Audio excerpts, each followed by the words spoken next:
You're listening to Viking Radio, coming to you from Dream Street Studios at Del Mar College. Now your host, Dr. Natalie Chapa. Good morning, Corpus Christi. I'm Dr. Natalie Chapa here with Mike B. on the side mic. Good morning, Mike B. Good morning, Dr. Chapa. We have such a special guest today. I'm so honored to be here at Dream Street Studios. Our guest today is my mentor, my former Del Mar College advisor, and my compadre, Dr. Manuel Flores. He is a legend at Del Mar College. Speaking for myself and also our audio guy, Robert Perez, Dr. Flores was instrumental in our careers, getting us into the journalism program at Del Mar College, and then moving on and having careers related to journalism. So in many ways, you're a brother to me. Well, definitely, Mike. We have a lot of memories and a lot of good things that we did. We knew how to work hard and we knew how to play hard. That's right. Back in the day, and we knew how to compete against the best in the state, like Texas A&M, Texas Tech, Baylor, and we beat them several times. We were the best in server. We were Division I. All the other little community colleges were Division II, Division III, Division IV in the Texas International Press Association. I told the guys and girls, we're going to compete in Division I. And what the hell are we doing competing against other junior colleges? Which is nothing wrong with that. But if we're going to compete and we're going to win, we're going to win at the very best.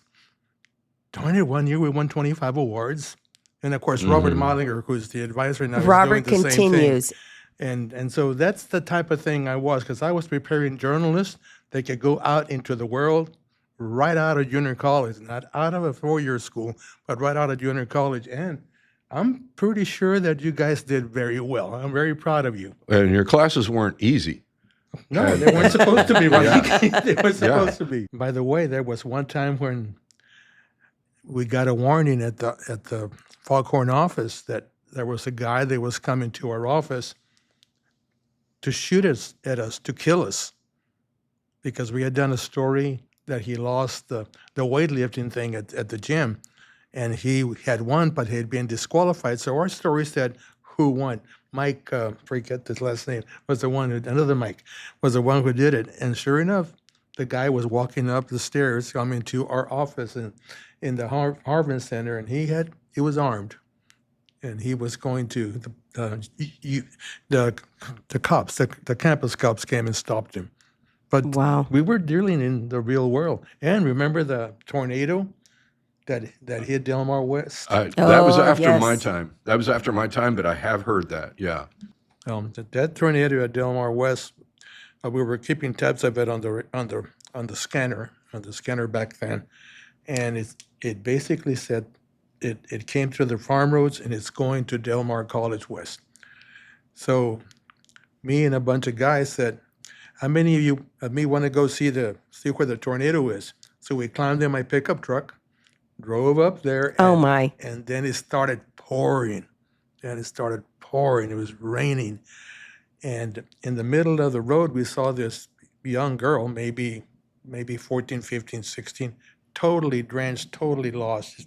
She had seen the tornado coming, and she got scared and was just wandering. So we picked her up and put her in the back seat of the pickup truck.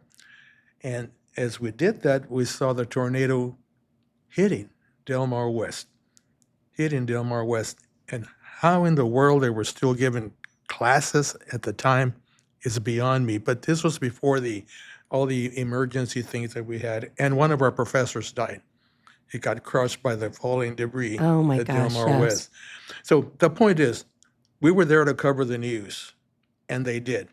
We got there before college relations got there because we had been on the road tracking the tornado.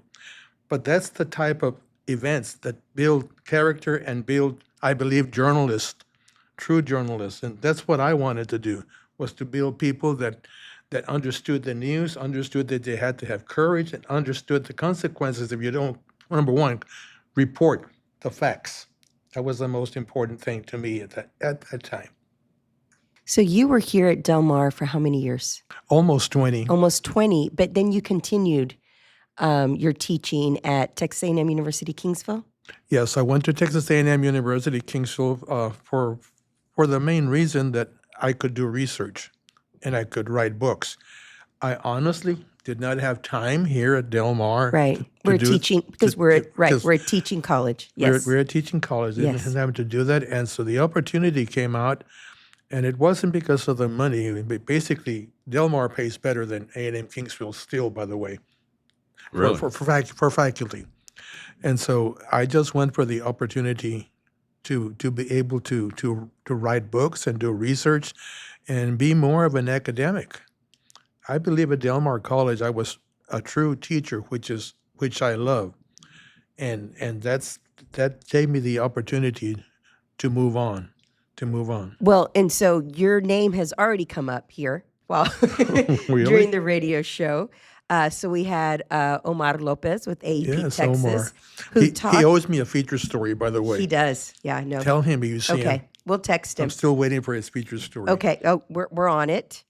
We'll text him here when we get done. But he had a great story, remember, Mike, about standing in line to register. Uh-huh. And he said, and Dr. Flores pulled him aside and said, "What are you doing in this line?" I think he was going to be a dentist, right? Yeah, right. Or something. He's like, "You need to come over here." And that's just one example, I think, of amazing things you've done for students. When you walked in here to see Rob and Mike and just the love and respect, it was very cool. Very cool to see when you Awesome. walked in. Now, you were talking about your books. Yes. So, also a published author. Where does the passion to do this come from? Where does this come from in you? I would like to thank my grandfather, Pedro Chapa, who was the editor and publisher of the Jim Hall County Enterprise in Hebbronville, Texas. Hebron. Hebbronville, Texas. That's what we from in Orange Grove and Naranjo we call it Hebron. Hebron, see? Puro Hebron, as we used to say. Mm-hmm. And he was a self-taught man. Immigrated from Mexico, from Tamaulipas, by crossing the railroad in Laredo. His father was already here working for the post office, if you can remember, think of that. Mm-hmm. So he had maybe a sixth grade education in Mexico, in Tamaulipas, but he wanted to come to the U.S. to get an education, and he wanted to be a journalist. Now, he read books. He read the books in English and Spanish because he was bilingual, and he loved the classics. He loved to read about Aristotle and Plato and all of those people and the politics. When I was 15 years old, and I used to work as a print shop. I was a printer's devil at the print shop back in the hot lead era. No. I'm that old. I'm that old, the hot lead era. So one day he said, "Manuelito, little Manuel, Manuelito, ven pa' acá, come over here." And pulled out an old paper sack and took out a book. It was The Politics of Aristotle. He said, "Léelo, read it." Okay. It was this thick, the politics of it was this thick, like 3 inches thick, I would leave. And I said, "Okay, well, I'll be glad to do that. And before Thanksgiving, I want you to give me a report." And then he did the killer, en inglés y español. Woo! There you go. And so I asked him, "Well, ¿y usted cuándo lo leyó?" "Oh, cuando estaba joven, pero lo leí en español, pero en inglés está bueno también." Wow. And So then you he- read it in both English then and Spanish. In Spanish, yeah. Well, he was a reader. And then he laughed, "Pero no lo leí en griego. They didn't read it in Greek." "Oh, okay. Thank you, Oh, Grip." thanks. Thanks, Grandpa. Willow. So I went to Hebbronville High School, and I was there, and people saw me with the book, and they thought I was being, snobbish because I had the book with me and I carried it all over the nerd. place. Nerd alert. Yeah, This was well, a young nerd alert. Yeah, well, yeah, and yeah, I basically was a nerd. I was involved in everything. I was involved in band. I did play baseball and a little bit of football, but I broke my hand and my mother wouldn't let me play football anymore. But that's a long story. So anyway, it's from my grandfather. He was a self-read man. My grandfather came over, crossed the border, and was looking for a job. He got down in downtown Laredo, and I don't know if you heard of the Idar family. Mm-mm. The Idar family are famous Mexican-American journalists, probably the number one Mexican-American. I have heard of that family. Mexican-American. You had, if you took my course, Mexican-American journalist, and it said, necesita ayuda, help wanted, ad. So he went in there, and he got a job as a printer's devil himself. And he worked for the Idar people. These were revolutionary people. Jovita Idar is the greatest Mexican-American journalist, period, in the United States. She's Mexican-American. She's not Mexican. So Jovita Idar is the one who hired him. And he worked for the Idar papers, Evolucion, worked for the paper Evolucion. So I say that because he fell in love with the industry, with the printer's ink and with the smell of a newspaper coming out of the printing press.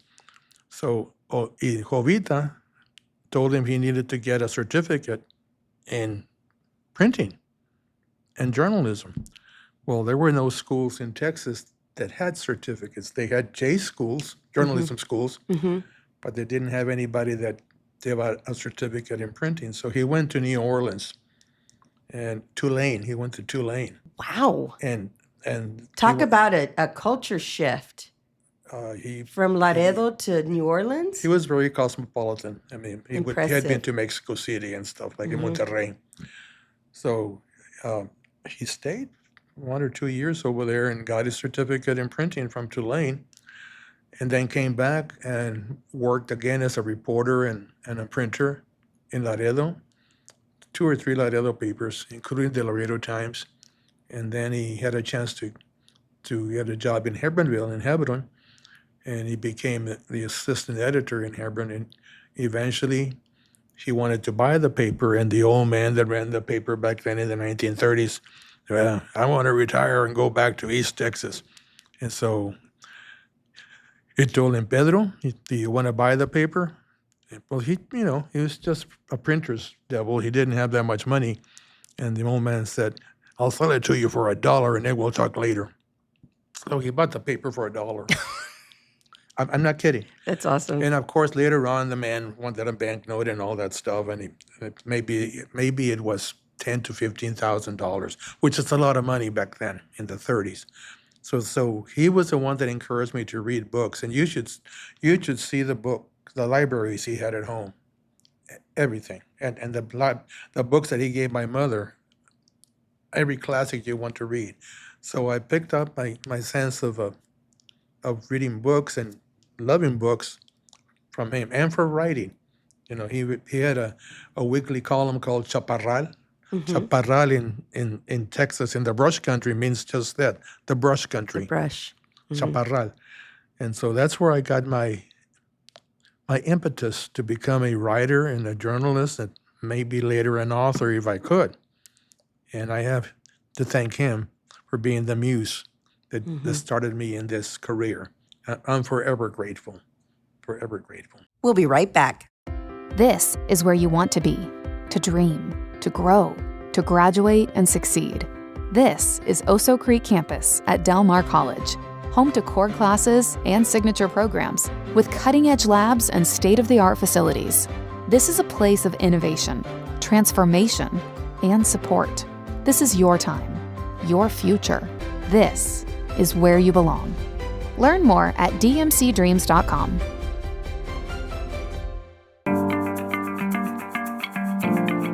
This show is a production of Del Mar College, where if you already hold an associate's degree, you can earn a bachelor's degree online in organizational management and leadership. Come own your dreams at Del Mar College. Learn more at delmar.edu/BAS. This show is a production of Del Mar College. Visit us anytime online to talk about admissions, financial aid registration, and your future career path. We are at delmar.edu. We are here with Dr. Manuel Flores, distinguished professor from 20 years at Del Mar College, and then also Texas A&M University, Kingsville, author, as Mike B. introduced him, mentor, teacher, friend. Absolutely. Absolutely. Thank you so much for being here with us, Dr. Flores. Yes, thank you for having me. So with your books, Mm-hmm. why did you decide to write some of these? What was the impetus for some of this information? The first book I wrote was Hispanics in the Media. More than 200 years of Spanish language influence in U.S. communications. According now it's 225 years. As I was taking my graduate courses in journalism and communications, it angered me that nobody ever mentioned the impact that the Hispanic had on U.S. communications. My goodness, we have a history that belongs just to us. And some journalism historians have made note a little bit about it. But they don't acknowledge the significance. They don't. We've made so much difference. Yeah. And so this is the book. I think I love this. This is, if not the most important work that can be done. So I had the honor of listening to Dolores Huerta speak one time in Austin a few years ago, and she made a comment that stayed with me. She said, when a group's history is not acknowledged, it takes away the pride of that group, because you don't have those stories and those people to look up to, those people who look like you, who come from where your family comes from, and who are accomplishing great things. When you don't hear those stories, the pride doesn't go down to generation, and we lose that as a group. And so I think this work is absolutely so important for that one reason, that you may not necessarily read these books in middle school or high school, but they have to be written and those stories have to be told. I agree. I mean, for example, the first newspaper in Texas was El Mississippi. That was the first newspaper in Texas. It was a Spanish and English bilingual newspaper, written by Spanish settlers and Spanish printers and journalists. So that's amazing. It basically was distributed in Nacogdoches and in Goliad. That's where it was distributed. But it was El Mississippi. That was the first newspaper in Texas, not the Sentinel and not anything like that. It was El Mississippi. And then let's talk about radio, since we're on radio right now, sort of, kinda. Radio started with the Hispanics in San Antonio, KCOR. That's where it started. Let's talk about television. Television was invented in Mexico. Color television was invented in Mexico. And yes, it came to the United States, but nobody knows that. Nobody knows that. And we have had our own heroes, our own journalism heroes, our own journalism stars in the United States. I'm not talking about Mexico. The book that I wrote is about people who worked as journalists in the United States of America, from Chicago to California to New York, and of course to Texas, a lot of Texas. Texas had maybe, I want to say, 300 Spanish newspapers by the time the Texas Revolution happened. I mean, this was, quote, Spain first, Right. then it was New Spain, then it was Mexico, then it was Texas, then it was Texas, and now we're part of the United States. But that history of us, the Hispanic, in journalism in what is now the United States is important to remember. And so I wrote this book with the intent that it be used as a textbook. Of course, how many journalism professors that are Hispanic are out there? Right. Now, maybe 2, 3, 4, but it was used as a textbook at Texas State, at Serval, Florida schools, of all things, Serval, Florida schools, and Serval, California schools, when it first came out. Now it's outdated, it came out in 2000. Now it's outdated, so it's time to do a new one, but this is hard work. It's hard work to do. That is significant. Are you still writing? I'm still writing. My other 2 books were two versions of Cuentos Tejanos, Uh-huh. Tejano Tales, and Chicanadas as well. This is the one I have here. Chicanadas in front of me. Chicanadas is basically about my hometown, growing up in my hometown in Herbinville, and it's stories that happen in my hometown. Now, I always have this advice for people who think about writing a book. Write about what you know. That's right. And if you know about your hometown, write about your hometown. There's stories. And it's important because stories must not die. Stories must continue, even if they're part of folklore, even if they're part of history, even if they're part of one person's life. So write what you know. That's the number one thing. I didn't know Hispanics in the media until I did the research. Pero Chicanadas, that's me. That's my heart and soul growing up. I think it really hit me a few years ago during COVID. I was on social media and I saw an article pop up about Lagarto, which is a little community right outside of Lake Corpus Christi by Orange Grove, where my family is from. And I thought, oh, this is so interesting. I've never seen anybody write anything about that. And at that cemetery, my great-grandparents are there. I think I have a great-great-grandparent there. And I'm going through and I'm reading this article, and it was one-sided. There was not one mention of any Chicano or Latino in terms of any of the history. And I thought, well, this is so strange. Like, I know that my family has been here for, so that was probably a big aha moment. Yeah. And it goes back to the importance of this writing. If you don't write it, who else is? Who's going to do it? Who's going to do it? And so for anybody out there, right, who's a journalism major, who's a teacher, who's a professor, who has the inkling to write, I love what you're saying, Dr. Flores. Write your stories down. Write your stories down. You talk about Hebron. I grew up in Orange Grove. Mike B was a military kid. Rob, Corpus Christi, born and raised, Corpus. Oh, that's right. He was GP. Sorry, Rob. GP, I was going to. By the way, Gregory has so many stories. Exactly. And you Good know point. You could write about, well, both Gregory and Portland, but that area has so many stories. Anyway, and I love that. Before I forget, Dr. Jose Angel Gutierrez, I don't know if you heard it, the founder of La Raza Unida Party, political, very bright, graduated from A&I or TAMUK. I took a course I audited a course from him because he was teaching at the university in Kingsville. And he was talking about books and history, like you were, Dr. Chapa, what you just said. And so I went up to him and of course I knew him. I went up to him after his lecture and I said, somebody needs to write a book about this. And he looked at me like, you're an idiot. Looked at me and like, you're an idiot.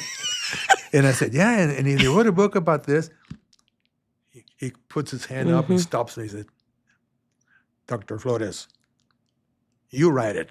You write the damn book. Stop complaining. You write it. Yeah. If I have an interest in writing a book, and if you ever have said somebody should write a book, you write it. And that is what he told the whole class. The class stayed. He was such a good lecturer that people stayed afterwards to talk to him. And several of those people went on to write books. So wow, one person. Sometimes we need somebody to kind of push us in the right direction. But all of us have a book. You've heard the saying, I have a novel in me. Well, maybe not a novel, but maybe a historical book. Yeah. Novels are difficult to write in a way. But a book is a book. Mystery, history, whatever. It's a book. And if you feel that you can write, sit down and write. And now with all of the help you get in the internet, the book will write itself. I know you're not supposed to use those. I think it's tools. Just a tool to help. Tools to help. I wholeheartedly agree with you. And also, this came up the other day when we were interviewing somebody else, and that just because this is a Latino history, this is history for everybody. It's American history. It's American history. That's what I learned from Dr. Flores. Oh, good. When I first came to Del Mar, I was a gringo from the East Coast, and you once took me and two other students to a elementary school or middle school in Hebronville, and we had to judge essays. Oh, yeah. And that was my first exposure to the chaparral that you're talking about, my first exposure to Hebronville, my first exposure to a lot of things, mainly the culture of South Texas. That always stuck with me. And I remember that fondly. And we stopped at Frank's Yeah, Steakhouse. stopped at Frank's. We had a blast at Frank's. That's right. Frank's Steakhouse. Frank's Pacos. It's Pacos. In Hebronville, we call it Pacos. Oh, okay. A little bit about Paco. When he first started his restaurant in the 40s and 50s, the auction people would bring a calf, a newborn calf, tie it to the post, and that was what you would eat that day. Fresh meat, fresh steak, fresh taco meat, fresh chili. Wow. Mm-hmm. A cow a day. But it was delicious too. It was awesome. But the enchiladas were awesome, and the steak was to die for. It's reopening. It reopened this week.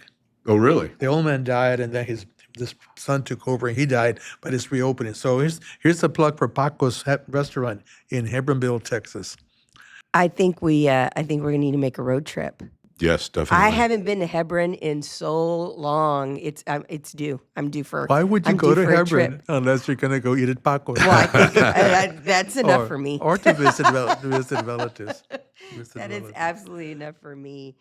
Dr. Flores, it's been such an honor visiting with you, but Mike B., I feel like we barely scratched the surface. I think we'll have to bring him back for another show or two. Sure. I think so.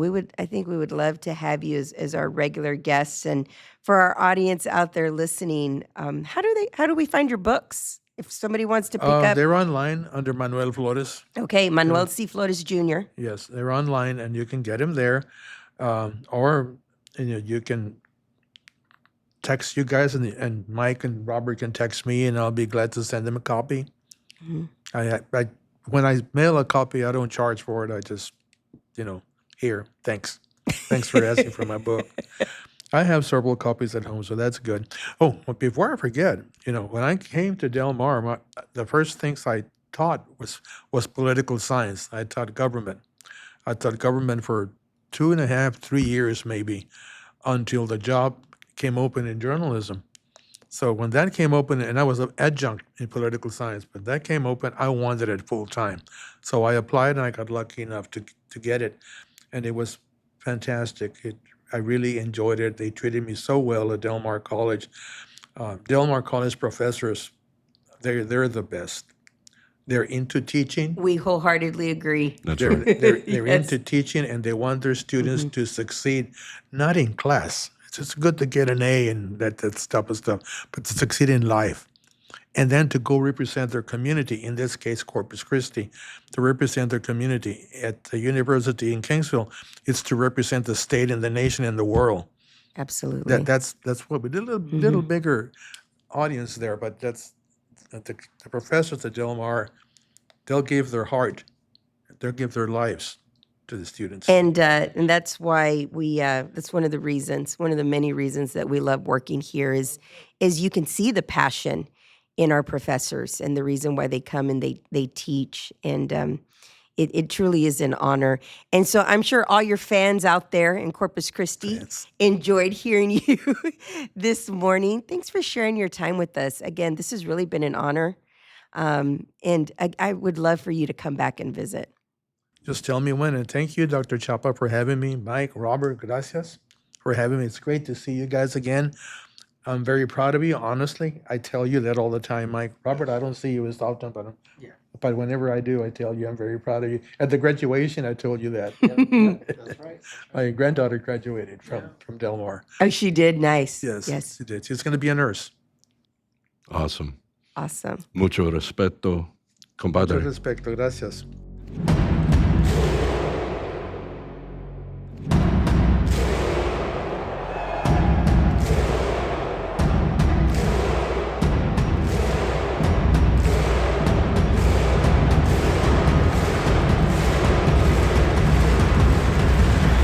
This show is a production of Del Mar College. Follow us on Spotify at Viking Radio.